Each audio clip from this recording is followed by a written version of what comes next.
your favorite YouTube channel Organic Chemistry by Kiran. Students, आज का जो टॉपिक है वो something different from the previous lectures and the topic of today's lecture is P block. आज हम inorganic को discuss करने वाले हैं। अभी तक जितने भी हम टॉपिक ले रहे थे वो सब क्या थे, ऑर्गेनिक केमिस्ट्री के टॉपिक थे। कुछ स्टूडेंट्स की क्वेरी आई थी कि मैम प्लीज आप इनऑर्गेनिक भी लो, इनऑर्गेनिक के टॉपिक्स भी कराओ। तो स्पेशली उनकी डिमांड्स के लिए उनका एग्जाम भी है नीट और जेई का, तो मैंने सोचा कि वो क्यों ना स्टार्ट किया जाए, किसको, इनऑर्गेनिक को स्टार्ट किया जाए, ताकि आपको हेल्प मिले, आपकी अच्छे से रिवीजन हो जाए, लास्ट टाइम में अच्छे से रिवाइज करके जाओगे।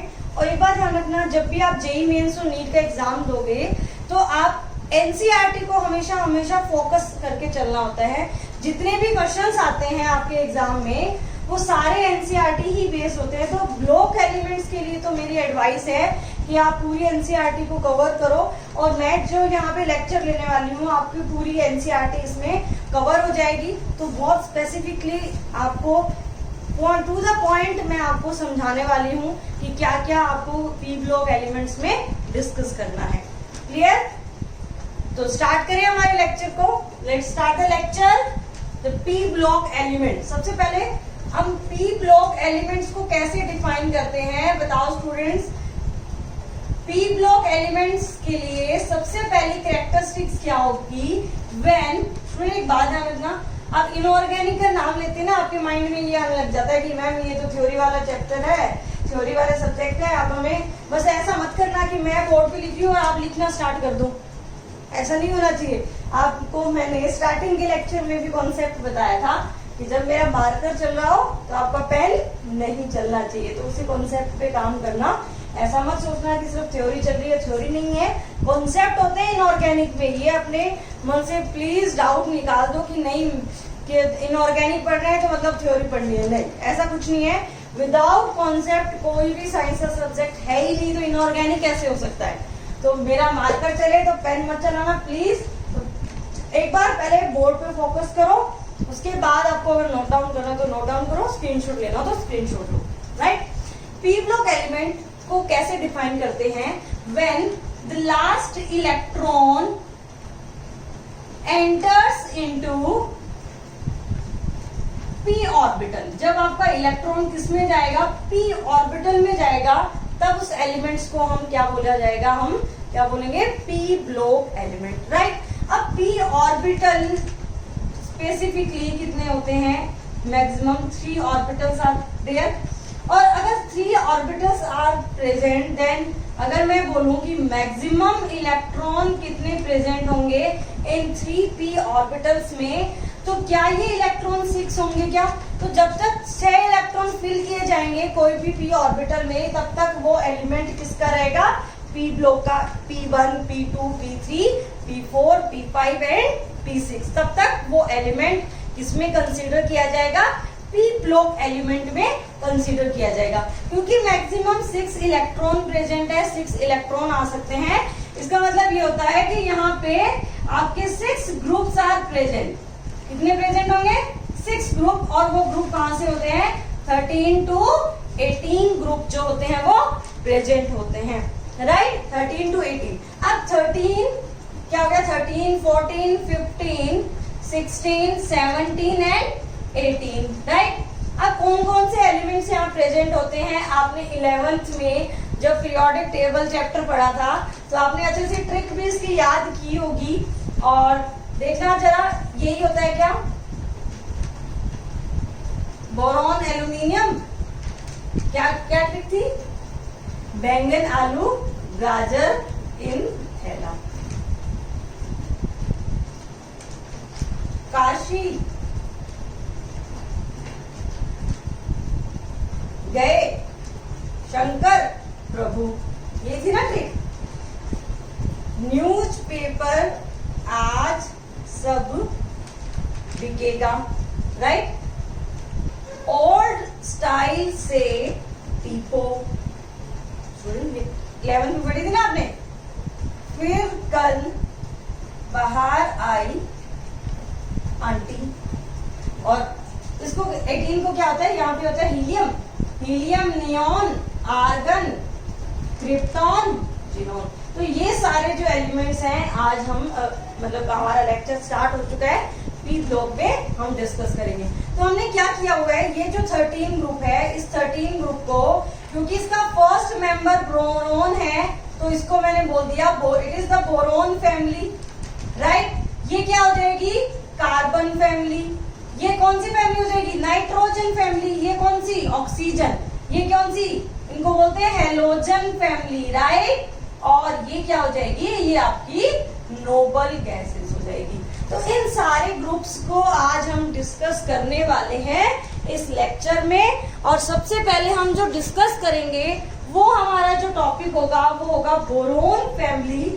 बोरोन फैमिली को स्टार्ट करने से पहले मैं आपको कुछ पॉइंट्स बताती हूँ जो स्पेसिफिक होंगे जितनी भी फैमिलीज हम डिस्कस करने वाले हैं उन सब के लिए, राइट। तो सबसे पहला पॉइंट तो यही आ जाता है, इसके वैलेंस इलेक्ट्रॉन, जो इसका इलेक्ट्रॉनिक कॉन्फ़िगरेशन, मतलब हम ये बोलते हैं कि वैलेंस शेल इलेक्ट्रॉनिक कॉन्फ़िगरेशन क्या होगा, जल्दी से मुझे बताइए। इसका वैलेंस शेल इलेक्ट्रॉनिक कॉन्फ़िगरेशन होगा NH2NP126 होगा, राइट, क्लियर। अब इम्पोर्टेंट पॉइंट क्या है जो मैं आपको डिस्कस करने वाली हूं कि जो फर्स्ट मेंबर उसकी जो प्रॉपर्टीज है वो डिफरेंट होती है किससे, अदर से। मतलब बोरोन कार्बन होगा, बोरोन फैमिली के अदर जो मेंबर्स होंगे उनसे उनकी प्रॉपर्टीज जो है वो मैच नहीं करेगी। कार्बन की प्रॉपर्टी उसके आगे वाले एलिमेंट्स के साथ भी मैच नहीं करेगी। The first members property is differ with respect to the other, right.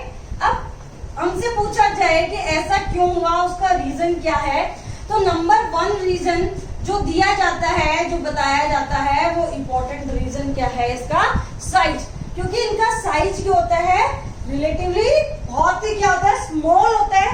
और due to this small size इसकी जो प्रॉपर्टीज होती है वो अदर मेंबर से क्या हो जाती है, डिफरेंट हो जाती है। और सेकेंड अगर हम बात करें तो साइज बेस्ड प्रॉपर्टीज, जो साइज पे बेस्ड जो प्रॉपर्टीज होगी मॉलिक्यूल की वो भी क्या हो जाती है, डिफरेंट हो जाती है। अब ऐसा क्या होता है कि किस टाइप से प्रॉपर्टीज जो है वो उसकी डिफरेंट हो जाती है वो एक बार हम डिस्कस कर लेते हैं। देखो एक एग्जांपल से मैं आपको बताती हूँ।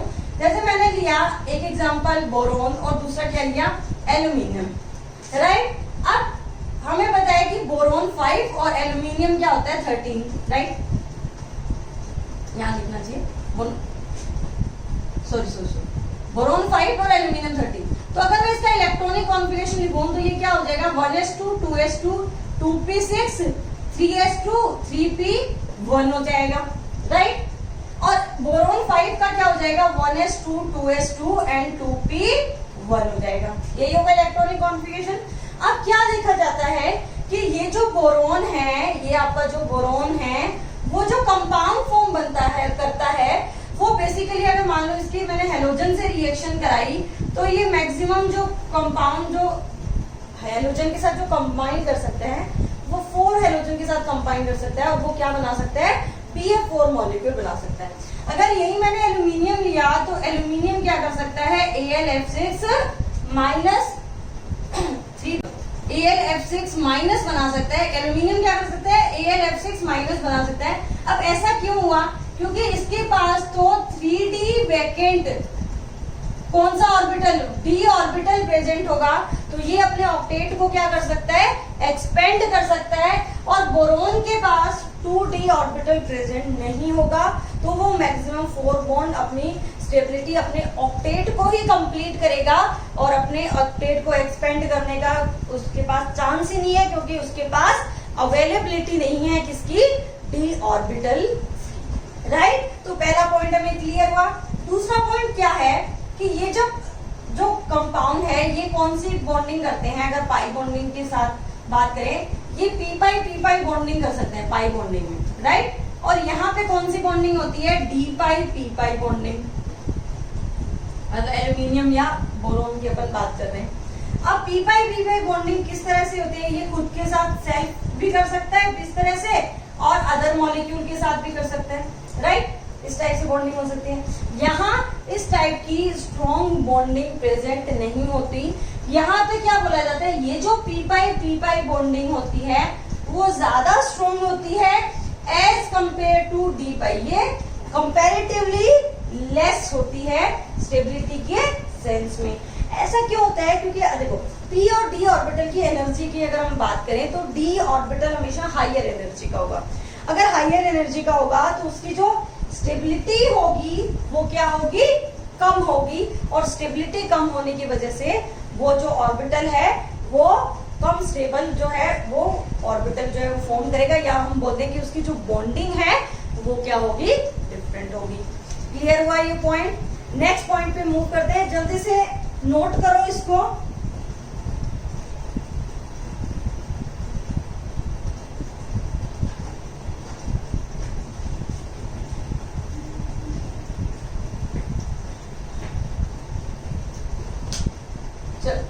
अब हम स्टार्ट कर लेते हैं। आई थिंक बोरोन फैमिली को स्टार्ट करते हैं। नोट कर लिया होगा आपने सबने। Start with the boron family. कौन कौन से मेंबर होते हैं, बोरोन, एल्यूमिनियम, गैलियम, इंडियम, यही होते हैं। अब अगर हम बात करें बोरोन फैमिली की, तो जो बोरोन एलिमेंट है वो क्या होता है, नॉन मेटल होता है, राइट। एल्यूमिनियम और ये जो सारे मेंबर्स होते हैं वो किस कैटेगरी में आते हैं, मेटल की कैटेगरी में आते हैं। पता है सबको, नॉन मेटल एंड मेटल होंगे। अब हम बात करें कि बोरोन किस तरह से प्रेजेंट होता है, इसको डिस्कस कर लेते हैं। ये जो एलिमेंट है ये रेयर एलिमेंट होता है, राइट।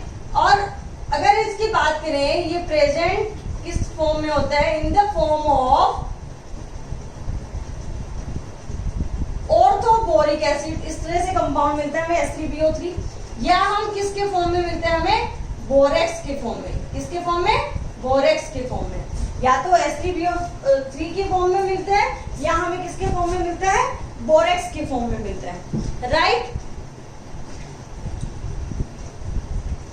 एल्यूमिनियम की अगर हम बात करें तो ये थर्ड अबंडेंट जो है वो एलिमेंट है, राइट। थर्ड अबंडेंट एलिमेंट है, और ये किसके फॉर्म में मिलता है हमें, Al2O3.2 H2O, जिसको हम क्या बोलते हैं, बॉक्साइट बोलते हैं, राइट। ये कई बार Na2Al2O3 जो है उसके फॉर्म में भी मिलता है, Na3Al6, ये इसके फॉर्म में भी हमें मिलते हैं।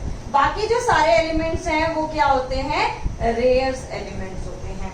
तो आपको इतना नहीं ध्यान रखना कि ये किस टाइप से कैसे होते हैं, बस इतना ध्यान रखो कि ये बोरोन जो होते हैं वो मेनली जो इसका जो कंपाउंड होता है वो H3BO3, इसका बोरेक्स और इसका बॉक्साइट जो होता है वो होता है, राइट। अब हम बात करते हैं, अब इसकी प्रॉपर्टीज को स्टार्ट करते हैं, राइट। और नंबर 1 प्रॉपर्टी जो हम डिस्कस करने वाले हैं वो प्रॉपर्टी हमारी क्या होगी, प्रॉपर्टीज डिस्कस करने वाले हैं, क्या होनी चाहिए। सबसे पहला पॉइंट ही इलेक्ट्रॉनिक कॉन्फ़िगरेशन आ जाता है, क्योंकि इलेक्ट्रॉनिक कॉन्फ़िगरेशन पे ही मॉलिक्यूल की प्रॉपर्टीज जो होती है वो बेस होती है। क्या होती है, NH2NP1 इसका इलेक्ट्रॉनिक कॉन्फ़िगरेशन होता है। दूसरी प्रॉपर्टी की हम बात करें तो दूसरी प्रॉपर्टी होती है एटॉमिक साइज, राइट। अब अगर एटॉमिक साइज का बात करें हम बोरोन, एल्यूमिनियम,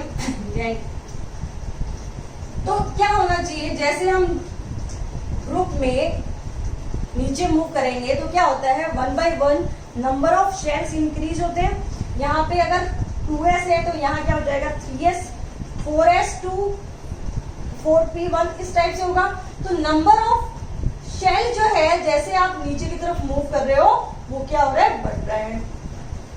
तो क्या होना चाहिए, जैसे ही शेल का नंबर इंक्रीज हो रहा है, first shell, second shell, third shell, तो साइज क्या होना चाहिए, इंक्रीज होना चाहिए। बट क्या देखा जाता है कि अगर साइज की हम बात करें, बोरोन से एल्यूमिनियम जाएंगे तो साइज बढ़ेगा, फिर गैलियम, फिर इंडियम। बट थोड़ा सा चीज क्या आ जाता है, गैलियम का साइज एल्यूमिनियम से क्या हो जाता है, कम हो जाता है, उसके बाद तो नॉर्मल ही ऑर्डर होता है। बस डिफरेंस कहाँ आता है कि बोरोन जो गैलियम और एल्यूमिनियम है उन दोनों के साइज में डिफरेंस आ जाता है। गैल्यूमिनियम का साइज एल्यूमिनियम से क्या हो जाता है, कम हो जाता है। अब ऐसा क्यों हुआ उसको भी समझना जरूरी है। एल्यूमिनियम और गैलियम में कॉन्सेप्ट है इनऑर्गेनिक में, बिना कॉन्सेप्ट के कुछ भी नहीं है, समझते जाना अच्छे से, बाद में आप स्क्रीनशॉट ले लेना। अब एल्यूमिनियम 13 क्या होता है, 1s2 2s2 2p6 3s2 3p1, right, ये होता है 31। तो ये क्या हो जाएगा 1s2 2s2 2p6 3s2 3p6 4s2 3d10, ठीक है। कितने हो गए 30 इलेक्ट्रॉन हो गए 31, तो 4s2 3, ये क्या हो जाएगा 4s2 4p1, ये यहाँ पे इलेक्ट्रॉनिक कॉन्फ़िगरेशन आएगा, राइट। अब क्या हुआ प्रॉब्लम, मतलब क्या क्यों डिफरेंस आया, यहाँ पे क्या प्रेजेंट होते हैं, डी इलेक्ट्रॉन प्रेजेंट है, 10d इलेक्ट्रॉन प्रेजेंट है, पहले क्या प्रेजेंट है 10d इलेक्ट्रॉन प्रेजेंट है। और क्या होता है जो शील्डिंग इफेक्ट है वो डी इलेक्ट्रॉन्स का क्या होता है रिलेटिवली कम होता है। अब शील्डिंग इफेक्ट क्या होता है, देखो मान लो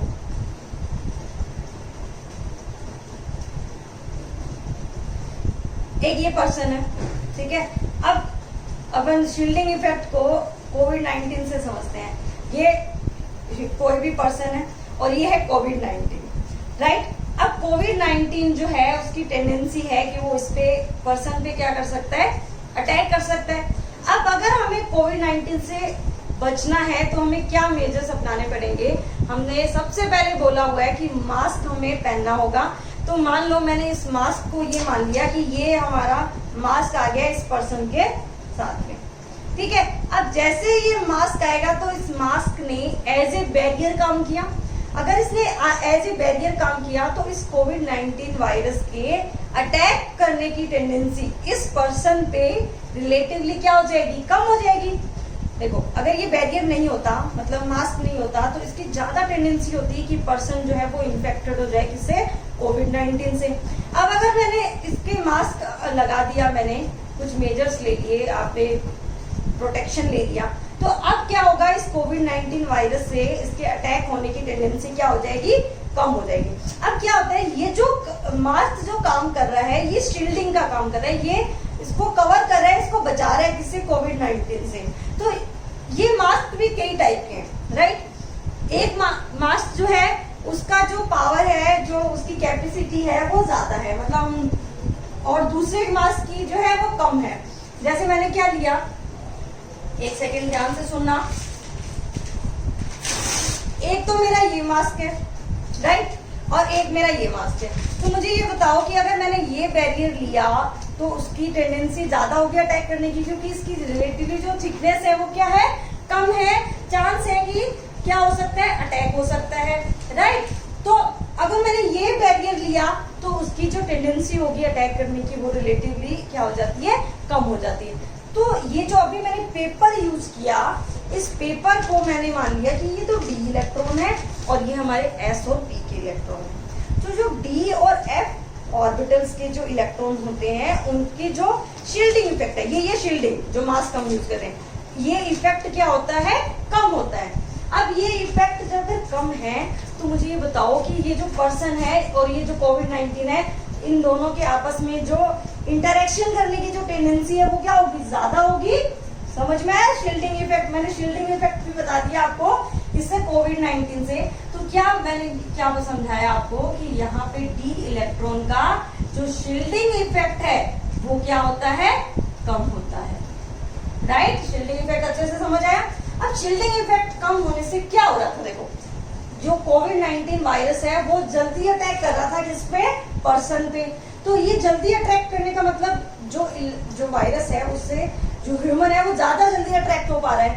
इस ज्यादा जल्दी अटैक को हम पीरियोडिक टेबल में क्या बोल सकते हैं कि जेट इफेक्टिव फोर्स जो है इन दोनों के बीच में है वो क्या हो जाता है, ज्यादा होता है। तो जेट इफेक्टिव होते हैं हम उसको कि जब स्लैश शील्डिंग इफेक्ट प्रेजेंट होता है तो उस मॉलिक्यूल का जेट इफेक्टिव क्या हो जाता है, ज्यादा हो जाता है। और जेट इफेक्टिव ज्यादा होने से ज्यादा जल्दी अट्रैक्ट करता है जब वो आउटर मोस्ट शेल के इलेक्ट्रॉन को। तो साइज एक्चुअल में क्या होता है, जो न्यूक्लियस से आउटरमोस्ट शेल के इलेक्ट्रॉन के बीच की डिस्टेंस। तो अगर ये इलेक्ट्रॉन ज्यादा अट्रैक्ट होकर इसके पास आ जाएगा तो रिलेटिवली साइज क्या हो जाएगा, इसका डिक्रीज हो जाएगा। क्लियर हुआ पॉइंट? किस टाइप से साइज जो है वो डिक्रीज हुआ, क्योंकि डी इलेक्ट्रॉन थे, लेस शील्डिंग इफेक्ट था, और लेस शील्डिंग इफेक्ट की वजह से क्या हुआ, इसका जेड इफेक्टिव इंक्रीज हुआ और इसका साइज जो है वो ज्यादा कम हो गया। आई बात समझ में? अब अपन नेक्स्ट पॉइंट पे मूव कर जाते हैं। इलेक्ट्रॉनिक कॉन्फ़िगरेशन हो गया, एटॉमिक साइज हो गया। अब हम बात कर लेते हैं किसकी, आयनाइजेशन एनर्जी की। आयनाइजेशन एनर्जी क्या होती है? आयनाइजेशन एनर्जी, आपके पास एक गैसियस एटॉमिक स्टेट में कोई भी एलिमेंट प्रेजेंट है और उसके आउटरमोस्ट शेल को आउटरमोस्ट शेल के इलेक्ट्रॉन को रिमूव करने के लिए जो जितनी required energy, the amount of energy which is required to remove the valence shell electron from an gaseous molecule in their elemental state, वो एनर्जी क्या होती है? आपकी आयनाइजेशन एनर्जी होती है। अब आयनाइजेशन एनर्जी में क्या कॉन्सेप्ट होता है जो हम पढ़ते हैं कि साइज अगर ज्यादा हो तो आयनाइजेशन एनर्जी या आयनाइजेशन पोटेंशियल क्या होता है? कम, और जेड इफेक्टिव अगर ज्यादा हो तो आयनाइजेशन पोटेंशियल क्या होता है? ज्यादा होता है। ये हमने पीरियोडिक टेबल में पढ़ा हुआ है। तो इन दोनों कॉन्सेप्ट को हम अप्लाई करेंगे। हमारे पास एलिमेंट कौन कौन से प्रेजेंट है? बोरोन, एल्यूमिनियम, गैलियम, इंडियम और थैलियम, ये सारे प्रेजेंट है। तो जैसे हम नीचे मूव करेंगे तो साइज क्या हो जाता है? बढ़ेगा, राइट? साइज क्या हो जाएगा? बढ़ेगा। साइज बढ़ेगा तो आयनाइजेशन पोटेंशियल हमारे अकॉर्डिंग क्या होना चाहिए था? जैसे हम नीचे मूव कर रहे हैं तो आयनाइजेशन पोटेंशियल क्या होना चाहिए था? कम होना चाहिए था। बट जो एक्चुअल ऑर्डर है वो कुछ और ही होता है, वो आपको याद रखना पड़ेगा। और जहां भी याद रखना पड़ेगा हम एक पॉइंट लिख देते हैं, TBR, to be remember, right? अब इसमें सबसे पहले कौन आता है? इसमें सबसे पहले आता है बोरोन, उसके बाद आता है Tl, उसके बाद आपको मैं ट्रिक बता दूंगी, टेंशन मत लेना, ठीक है? देखो, आप मार्केट गए और मान लिया आप ना महाराष्ट्र के स्टूडेंट हो, स्पेशली नागपुर के, और वहां पे जो जितने भी पर्सन्स हैं, जितने भी स्टूडेंट्स थे मेरी क्लास में, सबकी फेवरेट जो सब्जी होती है वो क्या होती है? बैंगन। सबका फेवरेट होता है। तो मान लो आप सब्जी मार्केट में गए सब्जी लाने के लिए, आपको सबसे पहले दिखा बैंगन और आपका फेवरेट है बैंगन, तो आपने सबसे पहले क्या किया? बैंगन उठाया। अब बैंगन आपको बहुत ज्यादा फेवरेट है तो आपने सोचा अरे खूब सारी सब्जी बनाऊंगा, मैं खुद भी खाऊंगा और दोस्तों को भी खिलाऊंगा। तो ऐसा करके आपने बैंगन जो है वो सब्जी वाले को बोला कि प्लीज बैंगन दीजिए। उसने बोला कि कितने चाहिए? उसने कहा चलो 10 किलो दे दो, मुझे बहुत सारे चाहिए मुझे, तो प्लीज 10 किलो दे दो। ठीक है, अब बैंगन उसने 10 किलो ले लिए। अब वो भूल गया क्या? थैला लाना भूल गया। किसमें डाल के लेके जाए? वो नहीं लाया। अब क्या होता है, सब्जी वाले के पास थैला तो होता ही है, बोलते हैं भैया 5 रुपए लगेंगे और थैला आपको मिल जाएगा। तो आपने कहा ठीक है, अब क्योंकि बैंगन ले जाना तो जरूरी है, फेवरेट भी है, थैला ले लेते हैं 5 रुपए का। तो सबसे पहले तो आपने बैंगन लिया। जैसे बैंगन लिया आपको थैला भी लेना पड़ा, क्योंकि आपने ज्यादा अमाउंट में क्या ले लिए? बैंगन ले लिए। अब थैला जैसे लिया, अब आपने क्या सोचा कि चलो थोड़ी ना गाजर और ली जाए। क्या ली जाए? गाजर ले लिया आपने। अब गाजर के बाद आपने सोचा थैला तो ले लिया, 5 रुपए लगाए हैं, थोड़ी और सब्जी भी लेके चलते हैं, और आपने आलू भी ले लिए और सबको अंदर डाल दिया, इन कर दिया किसके? उस थैले। पहले बैंगन लिया, बहुत सारे बैंगन लिए, थैला लाना भूल गए, 5 रुपए का थैला लिया। अब सोचा कि 5 रुपए का थैला लिया, इतने सारे बड़े बैग में क्या लेके जाऊंगा? तो आपने क्या किया? गाजर भी ले ली, आलू भी ले लिया, सबको उसके अंदर डाल दिया। तो ये आपकी ट्रिक है, इस ट्रिक को याद रखना, ठीक है? कोई भी कॉन्सेप्ट नहीं है यहाँ पे, एक जनरल सा फंडा आपको बता दिया, जल्दी से याद रहेगा। बैंगन लाने जाओगे सब्जी मार्केट में, अपने आप धीरे धीरे याद हो जाएगा, बैंगन, थैला, गाजर, आलू, राइट? तो आयनाइजेशन एनर्जी आपको याद हो गया, ठीक है? अब यहीं पे हम डिस्कस कर लेते हैं कौन सी? इलेक्ट्रोनेगेटिविटी। क्या होती है electronegativity, the tendency to attract the electron from any covalent bond, कि ए बी के बीच में बॉन्ड बन रहा है और कोई भी एक एलिमेंट की वो टेंडेंसी जिससे वो क्या कर पाए, इलेक्ट्रॉन को अट्रैक्ट कर पाए अपनी तरफ, उसी को क्या बोला जाता है, इलेक्ट्रोनेगेटिविटी बोला जाता है। अब यहाँ पे भी आप कोई भी जनरल ट्रेंड तो फॉलो होता नहीं है, तो याद रखना पड़ेगा। तो यहाँ पे क्या होता है, बोरोन Tel, और उसके बाद बस इतना करना कि En आयन को पहले ले आना, इंडियम को, और उसके बाद गैलियम और एल्यूमिनियम। मतलब ऑर्डर जो है मैं इसलिए यही साथ में बताया ताकि आपको आयनाइजेशन एनर्जी के साथ याद हो जाए। आयनाइजेशन एनर्जी का जो भी ऑर्डर हो, बैंगन थैला, गाजर, आलू, यहाँ पे क्या करना है, बैंगन लिया, उसको थैले में डाला आपने, इन कर दिया उनको, फिर आपने गाजर और आलू लिया, ठीक है। वहां तो आप पहले क्या करते थे, सारी सब्जियां लेके उसको अंदर डाल देते। यहाँ क्या, बैंगन लिया, उसको पहले डाल लिया आराम से थैले में, उसके बाद आपने आलू और गाजर को लिया। तो इस तरह से याद कर लेना, क्योंकि ऐसा कोई और मेथड नहीं है, आप डेटा तो याद नहीं कर सकते इतने सारे, तो आप वो ट्रिक बनाओगे तो ज्यादा जल्दी से आपको याद हो जाएगा। तो इस तरह से ही याद रखना आप, ठीक है। तो अपन नेक्स्ट प्रॉपर्टी पे मूव करते हैं, और नेक्स्ट प्रॉपर्टी आपकी क्या है, फिजिकल प्रॉपर्टीज। याद रहेगा आपको, ट्रिक याद रखना। फिजिकल प्रॉपर्टीज की अगर हम बात करें तो देखो इंपॉर्टेंट चीजें बताने वाली हूं मैं इसमें।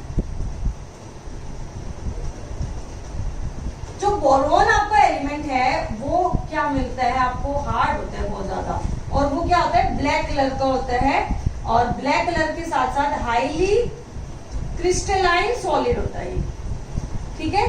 और हाईली क्रिस्टलाइन सॉलिड होने की वजह से इसका जो मेल्टिंग पॉइंट है वो भी क्या होता है, हाई होता है, ठीक है। सबसे इंपॉर्टेंट पॉइंट, सारे एलिमेंट का नहीं देखना, हमें कुछ इंपॉर्टेंट चीजें देखनी है। बात करें गैलियम की, जो गैलियम जो होता है उसका जो मेल्टिंग पॉइंट होता है वो क्या होता है, 303। इसका मतलब ये रूम टेम्परेचर पे लिक्विड होता है। हम ऐसे बोलते भी हैं कि जो ऐसी मेटल बताओ जो लिक्विड होती है रूम टेम्परेचर पे, एक तो मरकरी होती है, 5 एलिमेंट होते हैं ना, एक और एक क्या होता है, गैलियम होता है। बट इसका जो बॉइलिंग पॉइंट होता है, अप्रोक्सीमेट बता रही हूँ, ये कुछ इस तरह से होता है, क्या होता है, बॉइलिंग पॉइंट। बहुत हाई बॉइलिंग पॉइंट प्रेजेंट होता है किसका, गैलियम का। इसकी वजह से इसको इसमें यूज किया जाता है, टेम्परेचर मेजरिंग डिवाइसेस में यूज किया जाता है, क्योंकि इतनी जल्दी बॉइल होगा नहीं, उससे जल्दी तो बाकी सबका टेम्परेचर राइज हो जाएगा। इस वजह से इसको किसमें यूज किया जाता है, टेम्परेचर मेजरिंग डिवाइस में यूज किया जाता है। अब अपन नेक्स्ट पॉइंट पे मूव करते हैं, जल्दी से स्क्रीनशॉट ले लो।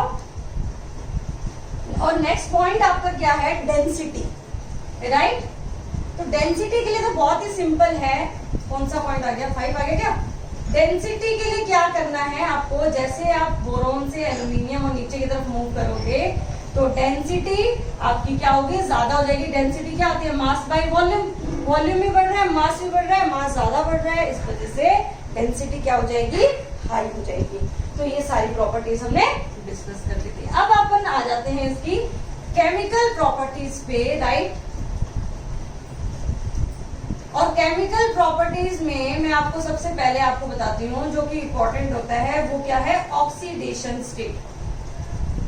और ऑक्सीडेशन स्टेट आपको ध्यान से समझना, बोरोन, एल्यूमिनियम, गैलियम, इंडियम और थाइरियम, राइट। अगर मैं दो टाइप की ऑक्सीडेशन स्टेट जो होती है वो प्रेजेंट होती है, एक तो होती है एक होती है +3 और एक होती है +1, +3 +1, +1 +3, +1 +3, +1 +3। ये मैंने ऊपर नीचे क्यों बोला है, देखो क्या होता है, मैं जिस पे टिक कर रही हूँ वो है उसकी जर्नल ऑक्सीडेशन स्टेट। बोरोन की जर्नल ऑक्सीडेशन स्टेट होती है +3, एल्यूमिनियम की +3, गैलियम +1। उसके बाद जो एलिमेंट होते हैं उनकी ऑक्सीडेशन स्टेट क्या हो जाती है, +1। मतलब उसकी ऑक्सीडेशन करने की जो मतलब इलेक्ट्रॉन रिमूव करने की जो टेंडेंसी है वो क्या हो जाती है, कम हो जाती है। +3 एग्जिस्ट नहीं करता, मतलब होते तो दोनों कंपाउंड है, बट जो मोस्टली जो कंपाउंड होंगे वो किसके प्रेजेंट होंगे, +1 ऑक्सीडेशन स्टेट के ही प्रेजेंट होंगे। अब ऐसा क्यों हुआ उसको भी हमें समझना पड़ेगा, और इस इफेक्ट को कैसे समझा जाता है, इस इफेक्ट को समझा जाता है इनर्ट पेयर इफेक्ट से। देखो ध्यान से समझना, अभी बोला मैंने कि इलेक्ट्रॉनिक कॉन्फ़िगरेशन क्या होता है, NH2Sp1, राइट। अगर तो जर्नल ऑक्सीडेशन स्टेट +3 है, इसका मतलब तो NH2 के इलेक्ट्रॉन भी गए और Np के भी, ये तीनों इलेक्ट्रॉन उसने रिमूव किया, और तीनों इलेक्ट्रॉन उसने अगर रिमूव किया तो क्या होगा, उसकी ऑक्सीडेशन स्टेट क्या हो जाएगी, +3। बट इन तीनों के केस में क्या होता है, यहाँ पे T इलेक्ट्रॉन प्रेजेंट होते हैं, और अभी मैंने थोड़ी देर पहले ही बताया आपको कि इनका जो शील्डिंग इफेक्ट है वो क्या होता है, पुअर होता है, पुअर शील्डिंग इफेक्ट प्रेजेंट होता है। और जब पुअर शील्डिंग इफेक्ट प्रेजेंट होता है तो जो वायरस है उसकी ह्यूमन की तरफ अटैक करने की टेंडेंसी क्या होती है, ज्यादा होती है। मतलब ये बोलते हैं न्यूक्लियस की जो आउटरमोस्ट इलेक्ट्रॉन को अट्रैक्ट करने की टेंडेंसी होती है वो ज्यादा होती है। मतलब जेड इफेक्टिव यहाँ पे ज्यादा प्रेजेंट होता है, और जेड इफेक्टिव ज्यादा होने की वजह से NS2 electron will not remove. जो ऑक्सीडेशन में NH2 इलेक्ट्रॉन जो है वो इन्वॉल्व नहीं हो पाते, और सिर्फ इलेक्ट्रॉन किसका निकलेगा, Np का, और P में सिर्फ एक ही इलेक्ट्रॉन प्रेजेंट है। इस वजह से क्या होता है, +1 ऑक्सीडेशन इन मॉलिक्यूल्स की क्या होती है, स्टेबल होती है। क्लियर हुआ।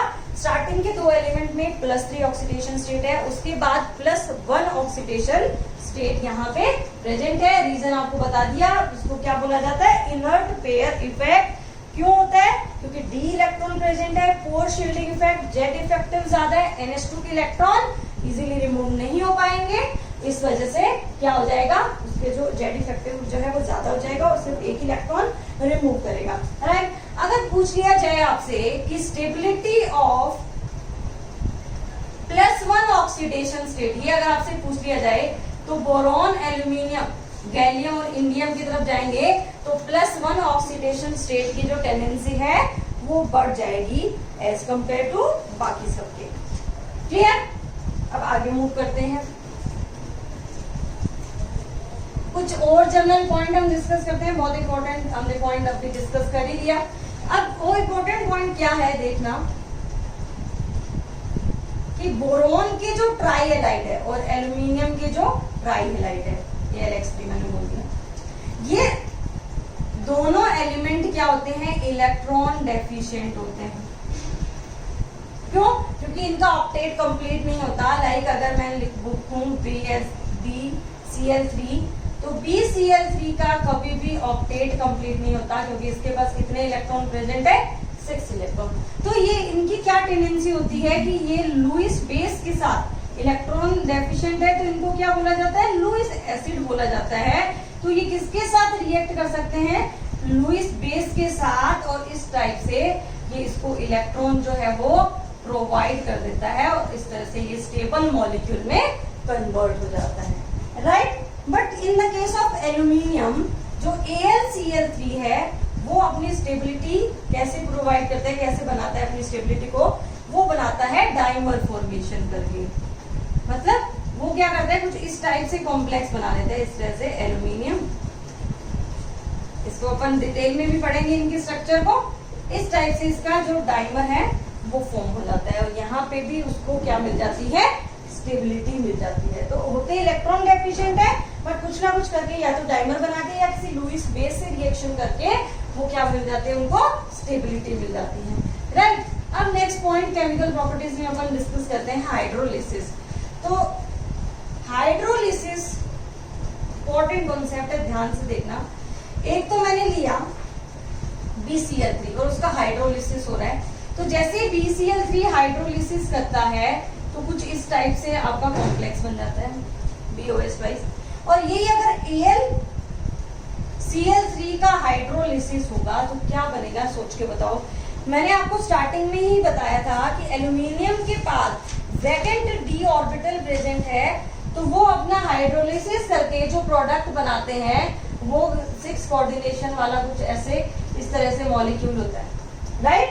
मतलब यहाँ पे मैक्सिमम 4 OH उसके साथ कांटेक्ट में आ सकता है। यहाँ पे due to the presence of 3d vacant orbital ये अपने ऑक्टेट को क्या कर सकता है, एक्सपेंड कर सकता है, और एक्सपेंड करने की वजह से इसका हाइड्रोलाइसिस का प्रोडक्ट बोरोन से क्या होगा, डिफरेंट होगा। मैंने स्टार्टिंग में ही बोला था आपको कि बोरोन जो फर्स्ट मेंबर है इस फैमिली का, उसकी प्रॉपर्टीज डिफरेंट होती है due to their size.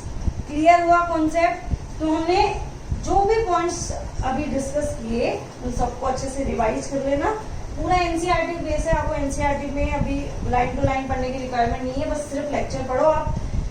Boron family के कुछ और पार्ट भी बाकी है अभी, वो हम नेक्स्ट लेक्चर में डिस्कस करेंगे, क्योंकि एक बार में ज्यादा कुछ पढ़ लिया आपने तो आप फिर से माइंड में गेन करने में प्रॉब्लम आ जाएगी आपको, फिर आपको एज यूजुअल आपको बोरिंग लगने लग जाएगा। तो बोरिंग नहीं लगे आपको तो बस इतना सा ही करो, जितना बताया उसको रिवाइज करो, एक बार फिर रिवाइज करो, कल जैसे लेक्चर आपको नया मिले उससे पहले फिर रिवाइज करो, बस इतना से करना है आपको, अच्छे से हो जाएगा आपका पी ब्लॉक भी।